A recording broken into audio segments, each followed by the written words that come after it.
Hi, I'm Chef Gail Sokol and welcome to my kitchen. Today we're getting jiggy with gelatin. You know, a lot of recipes have gelatin in them and some people are scared of it because they don't know how to use it. And there's certain protocol with gelatin because it can be a little gritty and you want to make sure you use it properly. But don't be afraid of it. There's nothing to be afraid of. And what type of recipes use gelatin? Things like stabilized whipped cream, when you don't want the whipped cream to weep and go back to its liquid state within a few minutes, so you want it stabilized and it would stay really, really fluffy and beautiful for at least a couple of days. And I've had luck for maybe 4 or 5 days with stabilized gelatin, stabilized whipped cream.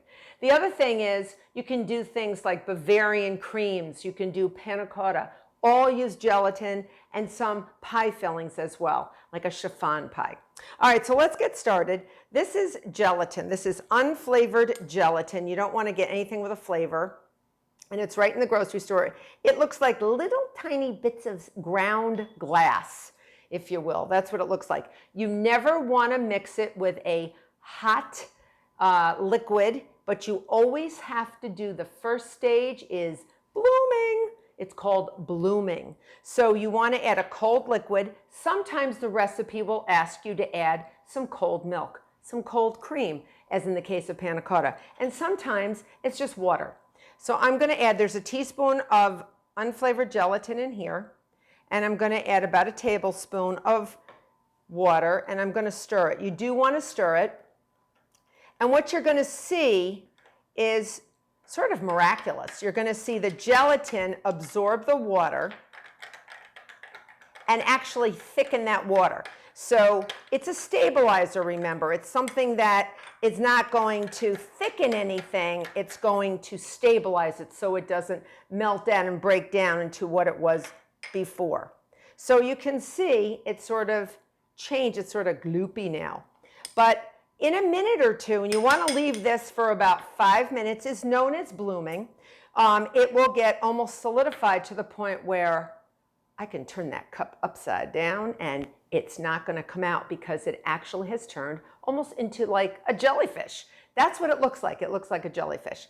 Now in this pan, I have some simmering water that I've taken off the heat because you also, the second step after blooming is basically melting down the gelatin. You can't use it in this state. It would be very rubbery.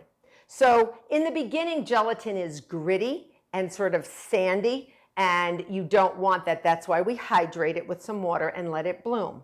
Second stage is you want to melt it down. And very often in recipes, there's a hot liquid you can put it right into. In this case, if I did stabilized whipped cream, which I'm about to make myself, and I have a great video on how to do it too, what I want to do is melt it down first. So you can see, should I do it? Am I going to turn it over? What will happen? Ha! Nothing, because it has bloomed, baby. All right? So if you touch it, you're going to see it's like this rubbery jelly. Don't eat it because it won't taste like very much.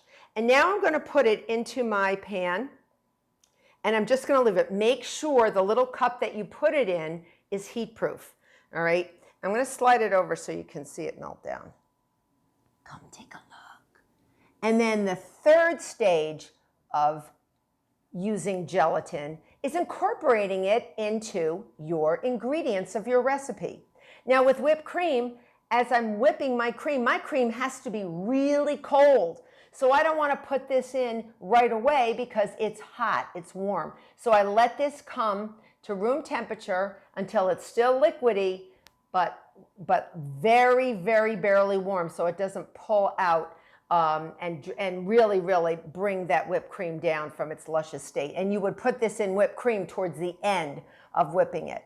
So you can see it's melting down. You can see it's getting liquefied. Okay? And as it liquefies, you don't want to add it at this stage. It's got to be perfectly liquefied, so be patient. But you can see it will, and it will turn into a clear liquid. All right? Just going to swirl it around. All right, let me get a fork so it will maybe go a little faster. So the 3 steps again, you want to hydrate it and bloom it. Remember, you want to make that jellyfish. See how it's really melting down? You see that? It's really melting down, but it's not there yet. Be patient. Fabulous baked goods and desserts are made with patience. I can see there's no grittiness anymore. Everything is hydrated. It's softened the gelatin, the little gritty pieces of the gelatin. It's softened it, and that's what the blooming does. It allows it to soften and actually absorb the water or whatever cold liquid you put it in. So remember, cold liquid, let it sit for about 2 or 3 minutes, up to 5 minutes. That's all you really need. If it sits for longer, that's fine. Nothing's going to happen. And then you can see you melt it down right before you use it. And it will melt down even more than this. But you see how liquidy that is? And it's going to become almost clear. If you need it to be room temperature before you add it, make sure that you do. Just take it out of the water and let it sit for a while. Now, if you let it sit too long, it's going to go back to Mr. Jellyfish or Miss Jellyfish. So what you want to do is just put it back in the hot water again, and it'll go back. So you can actually go back and forth if you mess up. Phone rings and you didn't add your ingredient, you didn't add your gelatin at the proper time to your whipped cream. So you can definitely go back and say, oh, it's rubbery again, put it back into my hot water, and I just get it back. It's a beautiful thing. So those are my best tips on how to use gelatin. So go get jiggy with some gelatin. I hope you become a subscriber. Till next time.